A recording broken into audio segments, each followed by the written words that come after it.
Hello everyone, welcome to sqadia.com. I am your educator, Dr. Laraib Munir, and today in the hematology section of the internal medicine course, we are going to talk about the plasma cell disorders.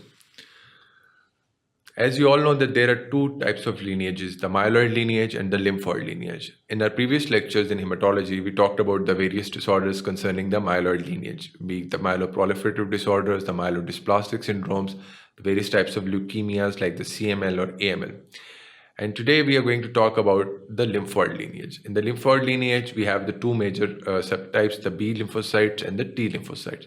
As we all know that the B lymphocytes are the ones which are primarily concerned with the humoral immunity.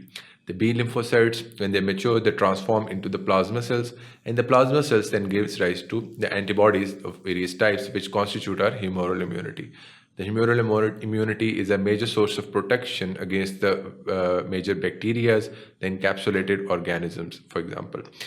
So, as we know that there are various types of antibodies, the antibody structuring and their various terms like the idiotypes, the allotypes, we're going to talk all about of them in the relevant sections. I'm just going to give you a brief outline of the plasma cell disorders. As the term describes that these disorders are related to abnormal functioning of the plasma cells. Plasma cells, as we all know, they are formed from the B lymphocyte. So plasma cells give rise to the antibodies. So whenever there is a plasma cell disorder or a plasma cell dyscrasia, there is some abnormal production of antibodies.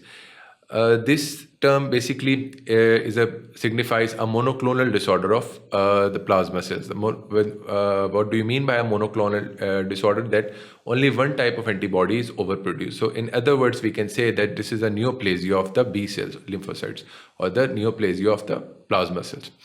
What happens here is that there is abnormal production of just one type of antibody, either it is IgG, IgA, IgM, or IgD or IgE. These are the five major types of heavy chains in the antibodies, and along with that there is a varying combination of the light chains, the kappa or the lambda chains. This is the basic structure of an antibody. So any one type of antibody is abnormally produced because of some abnormality during the maturation and differentiation of the plasma cells. This antibody overproduction leads to two major outcomes. The number one thing is that because of abnormal production of this antibody, there is certain type of hyperviscosity, and this leads to all the types of hyperviscosity signs and symptoms, which we are going to talk about. And because of this abnormal production, the other types of normal antibody production is subsided. So the body, despite having an overproduction of antibodies, is in a state of immunodeficiency. The body is susceptible to infections. The body is susceptible to the various microorganisms. Plasma cell disorders have various subtypes, and there is a different presentation of the various types.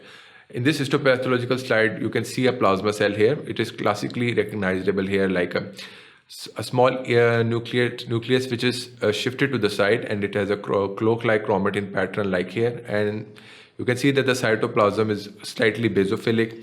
We have these small vacuoles which contain the various types of antibodies. In plasma cell disorders, when we do the bone marrow biopsy, we can find that these types of plasma cells are present in majority in the bone marrow cytoplasm, and this is the basic or the most definitive test to diagnose any kind of plasma cell disorder.